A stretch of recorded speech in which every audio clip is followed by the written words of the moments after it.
আজি পুৰা তেল পিঠা ভাজি লৈছো খাম আৰু এই গোটেইখিনি ময়ে আৰু আপোনালোকে তেল পিঠা বনালে শিলৰ দৰে টান হয় নেকি মানে শিলৰ দৰে মানে আৰু কিছুমান টান হয় ন চিঙব নোৱাৰি একদম পুৰা কিন্তু এই পিঠাটো দেখা পাইছে একদম নৰম পুৰা সফট একদম চাওক কি ধুনীয়া আৰু এই ৰেচিপিটো চাবৰ কাৰণে সম্পূৰ্ণ ভিডিঅ'টো আপোনালোকে চাব লাগিব প্ৰথমবাৰৰ কাৰণে মই আজি আহিছো পিঠা খাবৰ কাৰণে আহিছো আৰু ধুনীয়া ধুনীয়া ৰেচিপি যদি আপোনালোকক লাগে হাসনাবাদ চেনেলটো সাবস্ক্ৰাইব কৰিব বহুত কষ্ট কৰে এটাৰ পিছত এটা চেনেল ক্ৰিয়েট কৰিয়ে আছে জাষ্ট বিকজ মানে অলপ মানে নিজকে এষ্টাব্লিছ কৰিবৰ কাৰণে প্ৰথমতে নিউজ চেনেল দিলে তাৰপিছত DIY দিলে এতিয়া আকৌ ৰেচিপি চেনেল খুলিছে আপোনালোকে প্লিজ মৰম দিয়ক আৰু তেওঁ বহুত কষ্ট কৰি থাকে অকলে বহুতখিনি কষ্ট কৰে নিজে বনায় নিজে এডিটিং কৰে নিজে সবখিনি মানে আৰু বহুত মানে উৎসাহ যোগায় মানে এক্সাইটেড মানে মানুহগৰাকী কিবা এটা কৰিবৰ কাৰণে ভিডিঅ' এটা কৰিবৰ কাৰণে এই বস্তুটো কৰোঁ এনেকুৱাকৈ মোক মানে কয় ভাল লাগে আৰু বস্তু এই তেল পিঠাকেইটা কেনেদৰে কম তেলতে ভাজিব পাৰি আৰু বেছি দিনলৈ সাঁচি ৰাখিব পাৰি টান নোহোৱাকৈ আৰু ভিতৰি একদম লুচি নিচিনা হ'ব মানে ইপাৰ সিপাৰ ধুনীয়া ফুলি উঠিব মাজতে কিন্তু একদম ফপোলা হ'ব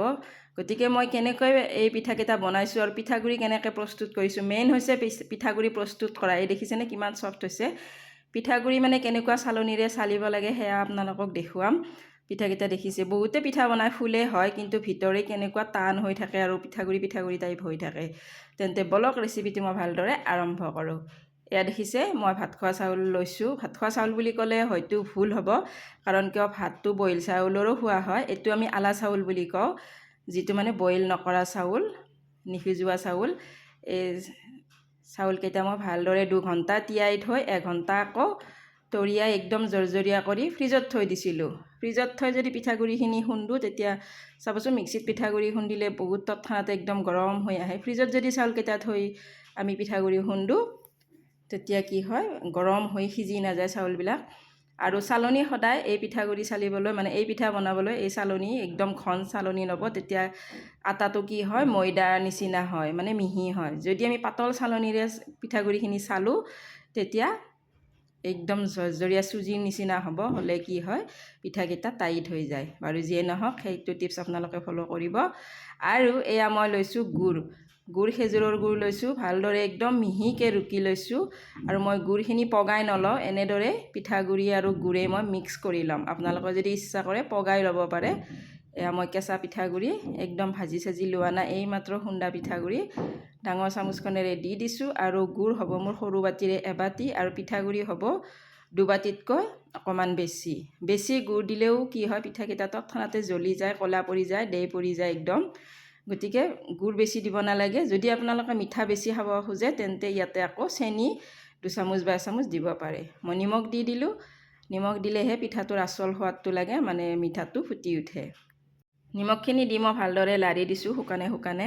আৰু পানী দেখিছে পানীৰ জোখটো পূৰা এনেকুৱা মানে ধৰণৰ উতল আহিব লাগিব চাইডে বুনবুনাই উতল আহে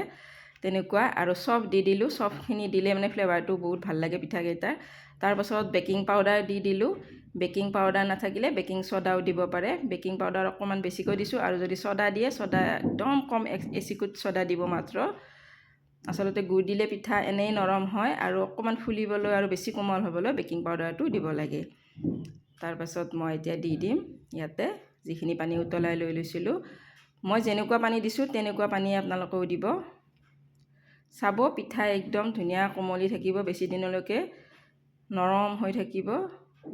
আৰু ভিতৰে ফপোলা হৈ যাব একদম লুচিৰ নিচিনা বাৰু যিয়ে নহওক এতিয়া মই ভালদৰে বেটাৰটো ৰেডি কৰি লওঁ যেতিয়ালৈকে গুড়খিনি গলি নাযায় তেতিয়ালৈকে মই ধুনীয়াকৈ লৰাই থাকিম এয়া দেখিছে গুড়খিনি যথেষ্ট বেটাৰটো যথেষ্ট গোটা হৈছে আৰু অকণমান পানী দিম অকণমান পনীয়া কৰি ল'ম এতিয়া ঠাণ্ডা পানীয়ে দিম মই গৰম পানী আৰু নিদিওঁ অকণমান ঠাণ্ডা পানী দি মই আকৌ অকণমান পানী দি মই পনীয়া কৰি ল'লোঁ এতিয়া দি দিছোঁ ৰিফাইন তেল এই লোহাৰ কেৰাহীত দি দিছোঁ লোহাৰ কেৰাহীত বেছি মানে তেলটো নাযায় নাযায় আৰু তেলটো যদি আমি লৰাই দিওঁ তেতিয়া পিঠাটো তলত লাগি নধৰে আপোনালোকে লক্ষ্য কৰিছে চাগে মই তেলটো দিয়ে লৰাই দি দিছোঁ কেৰাহীটো একদম গৰম হ'ব লাগিব আৰু কেৰাহী গৰম হোৱাৰ পাছত ৰিফাইন তেল দিব লাগিব ৰিফাইন তেল গৰম হোৱাৰ পাছত ধুনীয়াকৈ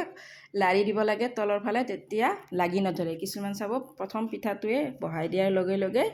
লাগি ধৰে ওলোটাব যাওঁতে পিঠাটো ভাঙি যায় কিছুমানৰ আৰু দেখিছেই আপোনালোকে পিঠাকেইটা বহাই দিয়াৰ লগে লগে কি ধুনীয়াকৈ লুচিৰ নিচিনা ফুলিছে।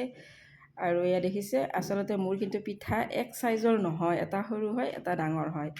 তেনেকুৱা আগৰ পৰাই হয় বাৰু। আৰু পিঠা বনাই থকাৰ মাজতে মই কি কৰোঁ, পিঠা যিখিনি বেটাৰ আছে সেইখিনি মই লৰাই থাকোঁ, 2খন চামুচ লওঁ, এনেদৰে লৰাই মই তেলত বহাই থাকোঁ। নহ'লে চাবচোন পিঠাগুড়িখিনি তলত বহি যায়, গেট বান্ধি যায়, যাই মানে কি হয়, ওপৰৰ পনীয়াখিনি আগেই দিয়া যায় আৰু ডাঠখিনি তলত ৰৈ যায়। গতিকে আপোনালোকে মোৰ টিপছকেইটা ফ'ল' কৰিব, তেতিয়াহ'লে চাব এনেকুৱা দেখিছেনে লুচিৰ নিচিনা পিঠা ফুলিব। মই ইয়াতে কোনো ধৰণৰ আটা ময়দা একো ব্যৱহাৰ কৰা নাই বা কৰ্ণফ্লৰো দিয়া নাই, কি ধুনীয়াকৈ অকল চাউলৰ গুড়িৰে বনাইছোঁ। তাৰপাছত অকণমান এৱা যেন থাকিলে মানে অকণমান মই কি কৰোঁ,